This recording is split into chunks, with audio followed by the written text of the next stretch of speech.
जरूरी है सही समय पर सही फैसला लेना, और वो सही समय आज है। आपका आज का लिया हुआ फैसला अगले 5 साल तक आपको प्रभावित करेगा। ऐसे में मैं मानता हूं कि चुनाव के दौरान कई बार विभिन्न तरीके के भ्रम फैलाए जाते हैं, भ्रांति की बातों को कहा जाता है, पर ये आपकी जिम्मेदारी बनती है कि आपका विश्वास किस नेता के ऊपर है, आपका विश्वास किस गठबंधन के ऊपर है, उसके साथ आप अपने आप को जोड़ने का काम करें। हमारे प्रदेश की विडंबनाओं में से एक, जिसका जिक्र मैंने पिछली बार भी किया था, जातीय व्यवस्था रही है। मैं नहीं चाहूंगा कि यह नेता मेरी जाति का है, इसलिए आप उसका समर्थन करें। पिछले 5 साल में उसने आपके लिए क्या किया, क्या नहीं किया, या अगर कोई नया चेहरा है वो अगले 5 साल के लिए क्या करने की सोच आपके लिए रखता है, और उस सोच का प्रैक्टिकल होना भी बहुत जरूरी है। क्योंकि कई बार कई राजनीतिक दल, कई नेता इतनी बड़ी बड़ी बातें कह देते हैं जिसका कोई रोड मैप नहीं होता, वो किस तरीके से इंप्लीमेंट की जाएंगी उसका कोई ब्लूप्रिंट उनके पास नहीं होता है। जस्ट बिकॉज की चुनाव है, हम लोग को वादे करने बड़ी बड़ी बातें कह दी जाती हैं। ऐसे में जब मैं बिहार फर्स्ट, बिहारी फर्स्ट की बात पिछली बार आपसे कर रहा था, मैंने उस वक्त भी आपसे जिक्र किया था कि एक ऐसा रोड मैप है जिसको हम लोगों ने पूरे विस्तार में तैयार करने का काम किया। न सिर्फ हम बता रहे हैं कि क्या होगा, बल्कि कैसे होगा, वो रास्ता भी हम लोगों ने पूरी तरीके से निर्धारित किया हुआ है। अगर हम लोग रोजगार की बात कर रहे हैं, कैसे होगा, अगर हम लोग रेवेन्यू जनरेशन की बात कर रहे हैं, वो कैसे होगा, प्रति व्यक्ति आय में इजाफा की बात कर रहे हैं तो वो कैसे होगा, इंफ्रास्ट्रक्चरल डेवलपमेंटल इश्यूज जो हैं अगर उसको लेके कंसर्न्स आ रहे हैं तो उसको कैसे रिजॉल्व किए जाएंगे, शिक्षा के क्षेत्र को कैसे मजबूती दी जाएगी, स्वास्थ्य व्यवस्थाओं को कैसे सुधारा जाएगा, ये तमाम बिंदु जिसमें मैंने मोटा मोटी पिछली बार आपसे चर्चा भी की थी।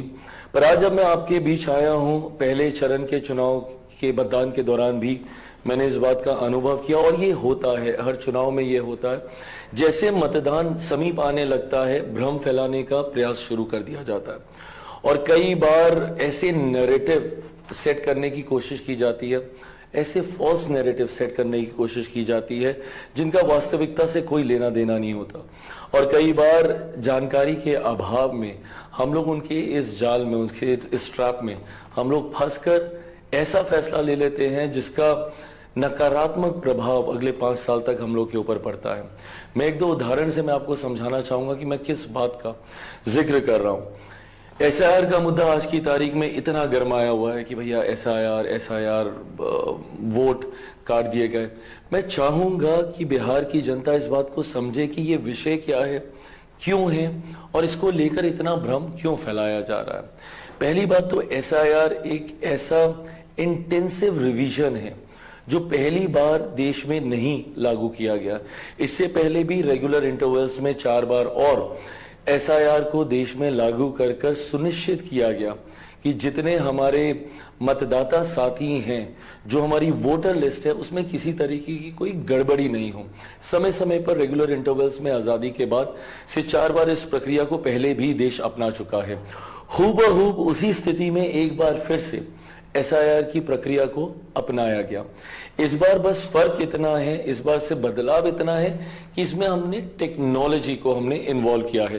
पहले आपको फिजिकली जाके सारे डॉक्यूमेंटेशंस आपको सबमिट करने पड़ते थे, पहले आपको फिजिकली ये सारी चीजें जाकर आपको बोलनी पड़ती थी, बट आज आप टेक्नोलॉजी के माध्यम से ऑनलाइन भी आप इसको सबमिट कर सकते हैं। तो ऐसे में एक ऐसी प्रक्रिया जो कि हूबहूब उसी तरीके से अपनाई गई जो संभवतः जब विपक्ष का जब शासनकाल होता था उस वक्त जिस तरीके से इसको अपनाया जाता था, एग्जैक्टली इसको वैसे ही इस बार भी इंप्लीमेंट करने का प्रयास किया गया है। अब विपक्ष इसको लेकर भ्रम फैलाने का प्रयास कर रहा है। अब विपक्ष इसको लेकर बार बार ये कहने का प्रयास कर रहा है कि आपके वोट काट दिए जाएंगे, आपको वोट देने के हक से आपको वंचित कर दिया जाएगा, जबकि ये वोटर लिस्ट को सुधारने की प्रक्रिया है। इस बार उसको अपनाया क्यों गया? क्योंकि विपक्ष ही बार बार हमला कर रहा था। अगर आप सबको याद होगा, लोकसभा चुनाव के दौरान से विपक्ष ने एक ये नया हथियार अपने हाथ में लिया कि भैया वोटर लिस्ट में धांधली हो रही है, वोटर लिस्ट में गड़बड़ी की जा रही है, और विपक्ष ने लगातार इसको लेकर हो हल्ला मचाने का काम किया। उन्होंने लोकसभा चुनाव के दौरान किया, उसके तुरंत बाद हुए महाराष्ट्र और झारखंड में चुनाव हुए। महाराष्ट्र को तो लेकर आज तक हम लोग के ऊपर आरोप लगाए जाते हैं कि भैया आपने वोटर लिस्ट में धांधली की, आपने वोट जोड़े, वोट घटाए, जिसकी वजह से आपने महाराष्ट्र में सरकार बनाई और बहुत कन्वीनियंटली ये भूल जाते हैं कि at the same time Jharkhand में आपकी सरकार बनी। महाराष्ट्र में अगर आप नहीं जीते तो वो गड़बड़ी वोटर लिस्ट की, उसके लिए हम लोग जिम्मेदार। पर अगर झारखंड में अगर आप जीत गए तो वहां की वोटर लिस्ट भी ठीक थी, वहां की ईवीएम्स भी ठीक थी, वहां पे कोई गड़बड़ी नहीं हुई। एक समय पे एक साथ हुए दो चुनाव के दो अलग परिणाम, एक परिणाम आपके पक्ष में आता है वो परिणाम बिल्कुल सही है, पर दूसरा आपके पक्ष में नहीं आता है तो वो गलत है। एक कहावत है अंगूर खट्टे हैं, ये कहीं ना कहीं उस सोच के साथ विपक्ष आगे बढ़ रहा है। बहरहाल क्योंकि लोकसभा चुनाव के बाद महाराष्ट्र के चुनाव को लेकर इन लोगों ने बार बार ये हो हल्ला मचाया कि वोटर लिस्ट में धांधली हुई। हरियाणा में क्योंकि कांग्रेस को बहुत ज्यादा उम्मीदें थी कि इनका प्रदर्शन शायद बेहतर रहेगा, पर इनकी इन फाइटिंग की वजह से ही जिस तरीके से हरियाणा में भी कांग्रेस पूरी तरीके से कोलैप्स हुई, उसके बाद विपक्ष और ज्यादा एग्रेसिव इस मुद्दे को लेकर हुआ। और आप सबने देखा कि मानसून के सत्र को विपक्ष ने चलने ही नहीं दिया, पूरी तरीके से उस सत्र को इन्होंने वॉश आउट करने का काम किया। एसआईआर पे बहस हो, एसआईआर पे डिबेट हो, इस मुद्दे को सामने रखते हुए नाउ कांग्रेस जैसा दल, एक पुरानी, देश की सबसे पुरानी पार्टी कांग्रेस रही है, उसके बाद भी जब आप ऐसी बातें करते हैं जिसका वास्तविकता से कोई लेना देना नहीं होता, थोड़ा ताज्जुब होता, आश्चर्य होता है। अब ये मांग कर रहे थे कि एसआईआर पे चर्चा सदन के भीतर हो। मैं आप सबसे मैं पूछना चाहता हूं कि ये संभव कैसे है? एसआईआर एक ऐसा विषय है जो कि चुनाव आयोग से जुड़ा हुआ विषय था।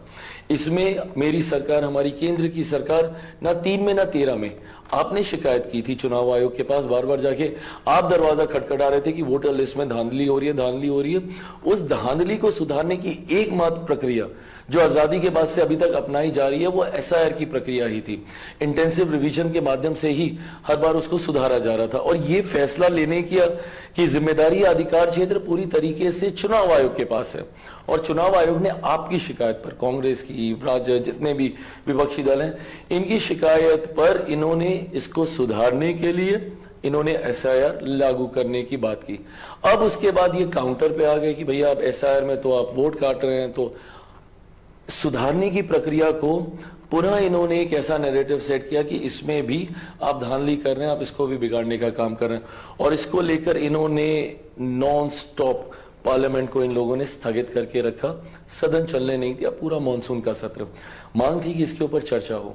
मैं पूछना चाहता हूं कांग्रेस के वरिष्ठ नेताओं से कि कैसे सदन में इसको लेकर चर्चा हो सकती थी। ये विभाग या ये विषय एसआईआर किस मंत्रालय के अंदर आता है? सदन में सिर्फ उन बातों पर चर्चा होती है जो मंत्रालयों के अंतर्गत आते हैं, जिसकी रिस्पॉन्सिबिलिटी किसी ना किसी मंत्री की होती है। अब मुझे ये बताए कांग्रेस के लोग कि एसआईआर के ऊपर अगर चर्चा होती तो जवाब कौन देता? चुनाव आयोग कौन से मंत्रालय के अंदर आता है? कौन से मंत्री की जिम्मेदारी तय की जाती कि भैया आप इस पे जवाब देंगे, या आप ये उम्मीद रख रहे हैं कि चुनाव आयोग सदन के भीतर आकर इसके ऊपर जवाब देता? चुनाव आयोग अपने में एक स्वतंत्र संवैधानिक संस्था है। It's an individual constitutional body. सरकार की उसमें कोई हस्तक्षेप नहीं है, हो भी नहीं सकता है।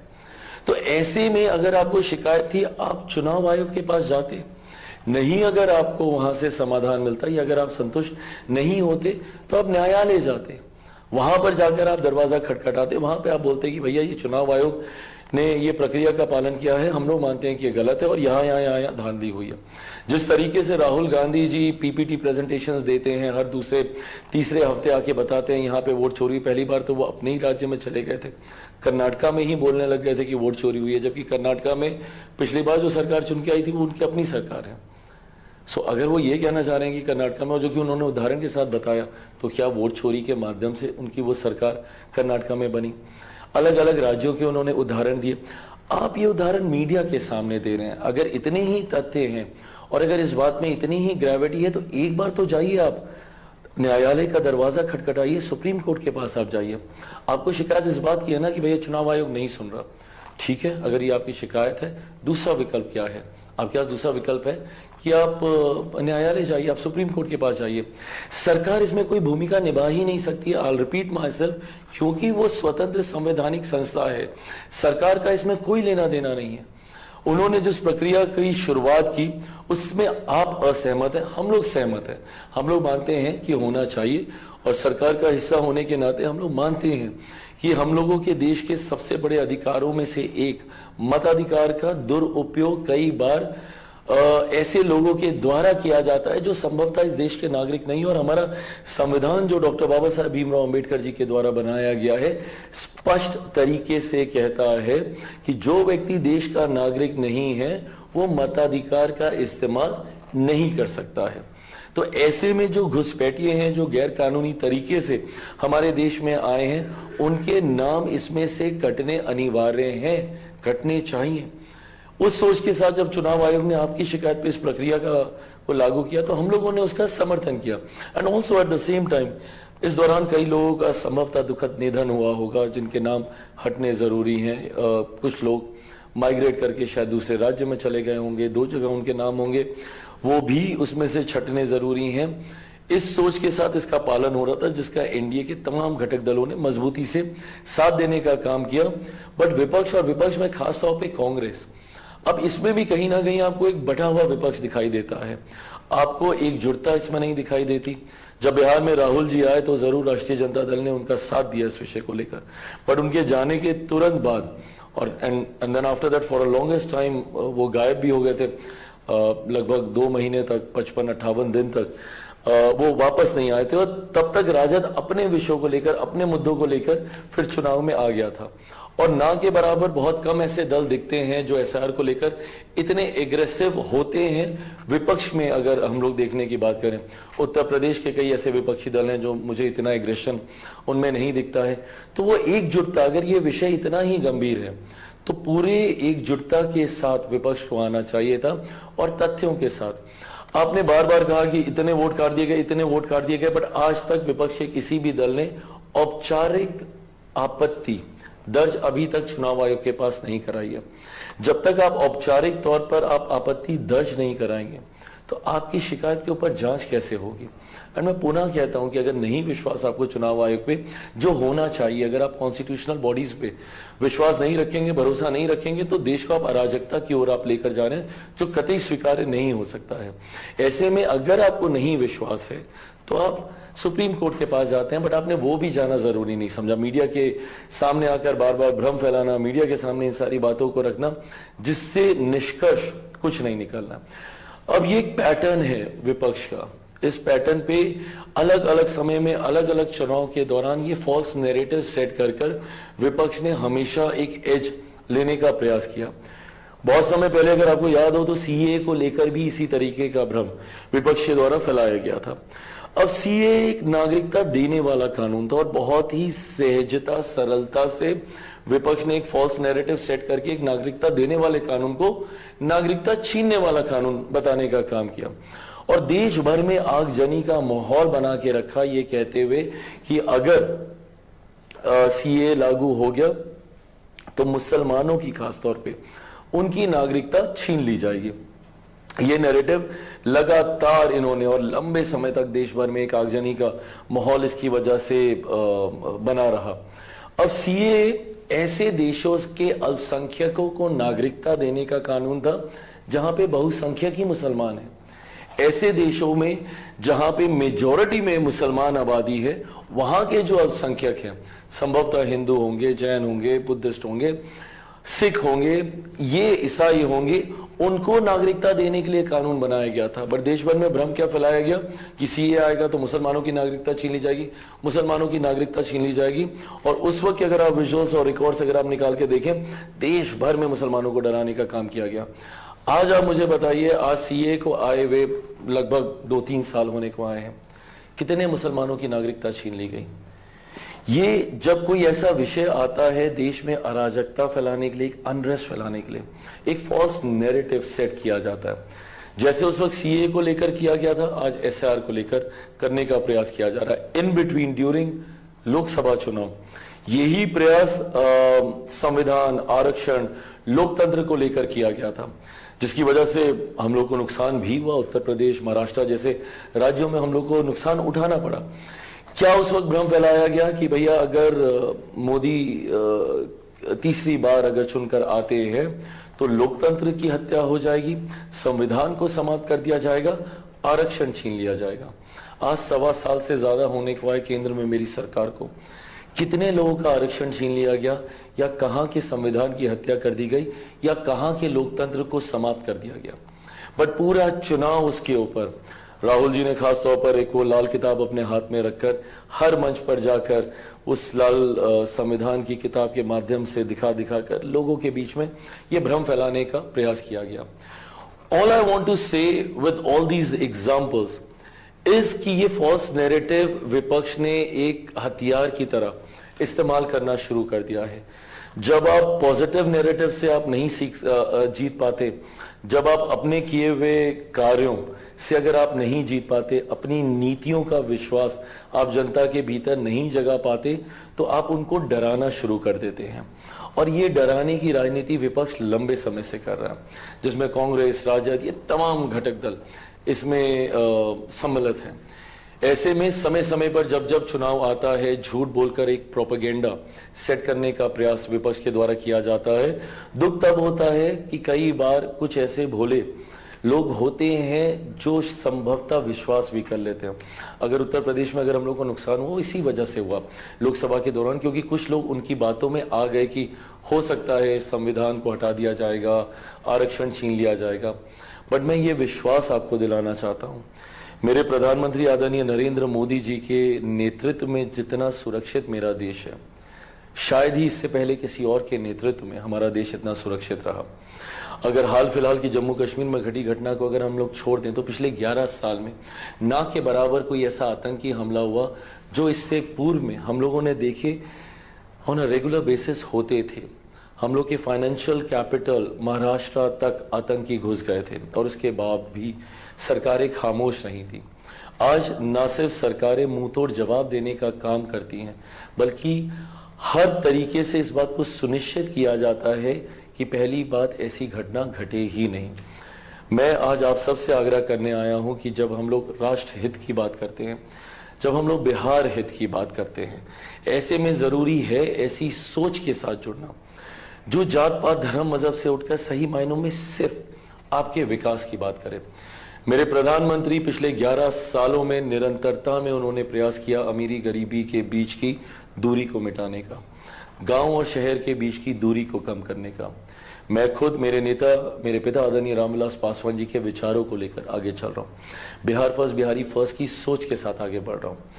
भारतीय जनता पार्टी एनडीए का हम लोग का मंत्र है सबका साथ, सबका विकास, सबका विश्वास, सबका प्रयास, जिसमें 140 करोड़ देशवासी उसमें समाहित हैं।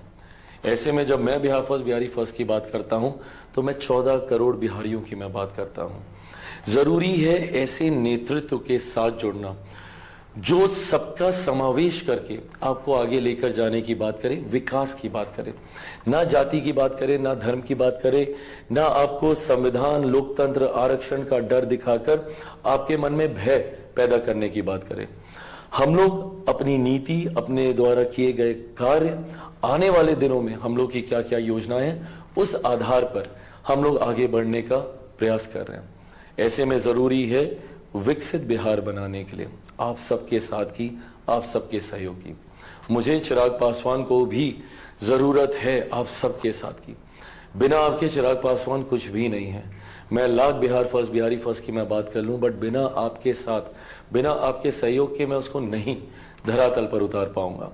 इसीलिए आज जब हम लोग दूसरे और अंतिम चरण के मतदान की दहलीज पर मौजूद हैं, आप सबका आशीर्वाद और साथ मांगने आया हूं। ईमानदार सोच के साथ मेरी सरकार आगे बढ़ने का प्रयास कर रही है, और मैं मानता हूं कि अगले 5 साल बिहार के लिए स्वर्णिम काल के तौर पर होंगे। एक गोल्डन एरा होगा विद गोल्डन अपॉर्चुनिटीज, हमारे बिहार को वैसा राज्य बनाने की जिसका सपना संभवतः हमारे पूर्वजों ने देखा था। आने वाली पीढ़ी को एक विकसित राज्य सौंप के जाने की जिम्मेदारी इस पीढ़ी के ऊपर है।